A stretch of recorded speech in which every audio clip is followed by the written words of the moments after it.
It was Christmas Eve, 2002, Modesto, California, a town wrapped in tinsel and light. 27-year-old Laci Peterson was glowing, 8 months pregnant, full of life, and preparing to bring her first child into the world. His name would be Connor. She and her husband, Scott, had already picked it. That morning, Laci planned to bake cookies, walk their golden retriever, Mackenzie, and get ready for Christmas dinner. Her life seemed picture perfect. By nightfall, she was gone. Scott told police he had left the house around 9:30 a.m. to go fishing at the Berkeley Marina, over 90 miles away. He said Laci was still home when he left. Later that day, a neighbor found Mackenzie wandering the neighborhood, leash still attached. The front door was unlocked.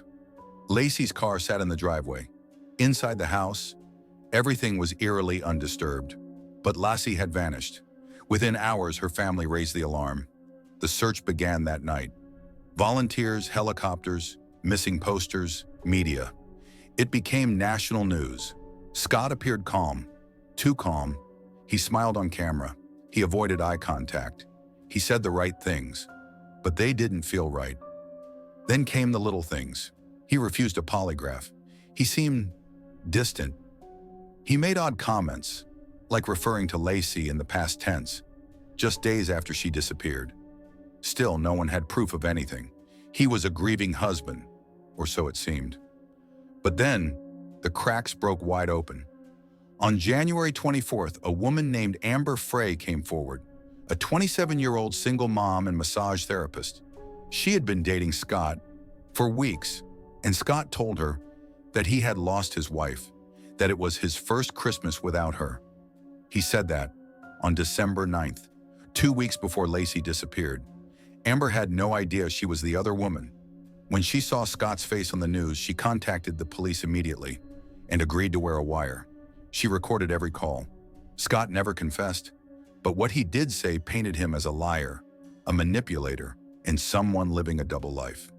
Still, there was no body, no murder weapon, no confession, only suspicion. Then, on April 13th, 2003, everything changed. A passerby walking along the San Francisco Bay noticed something in the water. It was small, decomposed, almost unrecognizable. It was the body of a baby boy. The next day, a woman's torso, missing limbs and head, surfaced just a mile away. DNA confirmed what everyone feared. It was Laci and her unborn son, Connor. Both had been dumped into the same bay where Scott said he went fishing on Christmas Eve. 2 days later, Scott was arrested. He was driving near the Mexican border. His hair was dyed blonde. He carried $15,000 in cash, multiple cell phones, camping gear, a shovel, and his brother's ID. Police believed he was preparing to run. In April 2003, he was officially charged with murder. First degree for Laci, second degree for Connor. The trial that followed gripped the nation.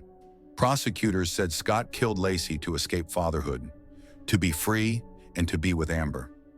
They believed the fishing trip was a lie, a calculated alibi.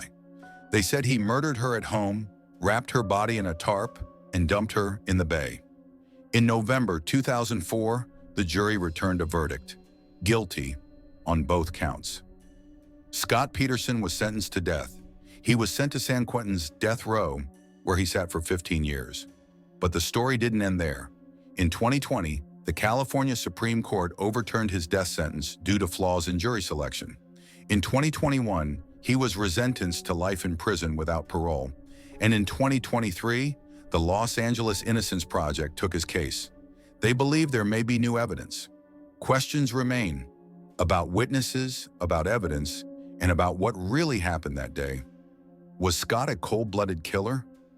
Or did public outrage and media obsession seal his fate? All we know is this: Laci Peterson never got to hold her son, and a family's Christmas became a lifetime of heartbreak. This is the story of Laci Peterson.